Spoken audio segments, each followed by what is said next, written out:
The COVID-19 pandemic has hit almost every industry, but one shortage is raising the question, are hospitals safe for patients? Thanks for joining us tonight at 10. I'm Kyle Beachy. And I'm Janice Rempholz. In this special report, an in-depth look at a nationwide nursing shortage hitting home here in the heart of Illinois. As hospitals filled with patients during the COVID pandemic, hospital staff started a mass exodus. We have individuals that are deciding to move on to other areas and also retire. There aren't enough nurses to fill critical positions in hospitals nationwide. While some cite overworking and understaffing, a shortage of nurses is nothing new. A study by the American Association of Colleges of Nursing found 4 major reasons for a nursing shortage even before the pandemic. First, nursing school enrollment isn't keeping pace with demand. Second, nursing schools are short of teaching staff. And then the average age of nurses is going up, leading to rapid retirement.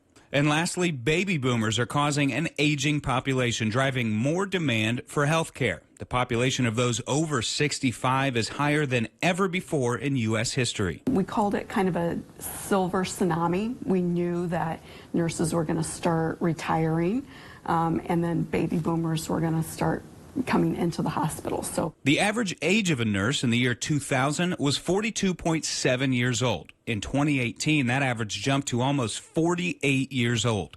In Illinois, we sit in the middle of the pack nationwide with 12.42 nurses per 1,000 people. But those issues were predictable. We just never knew it was going to be as severe as it is now with the pandemic. Healthcare systems were already ramping up recruiting, and then COVID-19 hit. It kind of got a little dicey in a lot of states where they were giving ICU nurses a lot of really sick patients and giving them multiple patients like that. It's a lot to handle for one person. For some working in ICUs, there was too much work and not enough staff. Not only are you short-staffed because you have so many patients, but now you're short-staffed because you don't have staff. So I'm hoping that it continuously helps lead hospitals across the country to understand the importance of ratios, the importance of breaks, the importance of not overworking your nurses. Then to fill that void, travel nursing agencies came calling, trying to fill tens of thousands of positions in big metro areas hit hard by COVID. Alfonso Fregosa is one nurse taking advantage of the opportunity, having worked in Indiana, Florida, and now the Bay Area in California. The pay, the travel, and you get the experience, that is always, I think, just the big kicker. Local health systems saw more and more nurses leaving, forced to call in their own travel nurses. At Unity Point, going from... It was a handful, 5 to 10. And now? We're probably at 75.